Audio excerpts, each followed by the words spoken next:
আর কিছুদিন পরেই রমজান। আমরা কি সত্যিই সেই মাহে রমজানকে স্বাগত জানানোর জন্য প্রস্তুত? এই মাসেই নাজিল হয়েছিল পবিত্র আল কোরআন।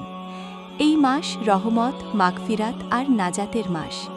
হাদিসে এসেছে, রমজান এলে জান্নাতের দরজা খুলে দেওয়া হয়, জাহান্নামের দরজা বন্ধ করে দেওয়া হয় আর শয়তানকে শিকলবন্দি করা হয়।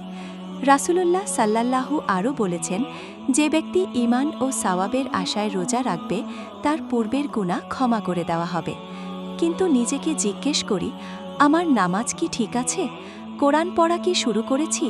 হারাম থেকে নিজেকে সরাতে পেরেছি? কারো হক নষ্ট করেছি কি? মা বাবার সাথে আচরণ কেমন? রমজান শুধু না খেয়ে থাকার নাম নয়, এটা নিজেকে বদলে ফেলার সুবর্ণ সুযোগ। হয়তো এটাই আমাদের জীবনের শেষ রমজান হতে পারে, তাই আজ থেকেই প্রস্তুতি নেই। বলুন তো, আপনি কি প্রস্তুত?